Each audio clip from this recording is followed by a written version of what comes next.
Being from Michigan, my accent was so nasally and I didn't realize it. I would say like, God. Like, God is here. So I had to really like dial it down very quickly. What is common slang that students use that you just do not understand? I was recently introduced to the word Riz. Riz, yes, yes. On fleek. That was a brief moment in time. Yeah, they don't say that anymore. I've not heard that from a student. But Riz is, I think, very resonant with our work. Riz comes from the word charisma. Okay. Charisma, which of course is a very New Testament idea, a very Christian idea. My question for you, what would your desert island book of the Bible be? What about the Psalms? Calvin describes the Psalms as an anatomy of the soul. They speak to every part of us. Ambrose calls the Psalms a gymnasium for the soul that gives a full body workout. And I think the Psalms capture every possible human emotion that we could experience on a desert island. It hit the range from like, I'm happy on a beach to I'm very, very lonely. Yes. What is a food combination people eat that you just can't get behind? A student told me of a combination, spaghetti noodles with barbecue sauce. I want to know who thought of this. That's a good question. Right, like, oh, here I am with my spaghetti noodles. Whoops, I forgot to buy pasta sauce. Oh, look, here in the fridge we have barbecue sauce. You know, I think that's what happened. Valid substitute. All right, Dr. Ribbens, if you could live in one book of the Bible, what would it be? One of my first instincts was Genesis, because there's like so much stuff that people are like, what actually happened here?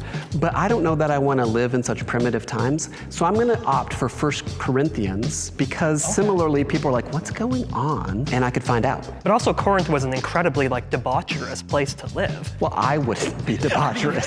Okay, I'm just saying. I feel like the quality of life would be better than Genesis. You are right, okay. Yeah, I can't think of any better options, perhaps. Yeah, what would you choose? I don't know. I mean, most of it's in the wilderness, so like that kind of... I was gonna say, you don't seem like a camper. I'm not a camper. I can't do camping. Ooh, here we go. Get ready. What about Revelation? I was wondering if you're gonna go. The throne room. There we go. I don't know if that's cheating or if that's just terrifying, but... Oh, yeah, but it's not like Isaiah. Okay, never mind. Okay, here we go. All right. Who would you invite to your Last Supper? My Last Supper. Why am I having a Last Supper? That's a good question. That's a really good question. That might shape who you would invite. That's true.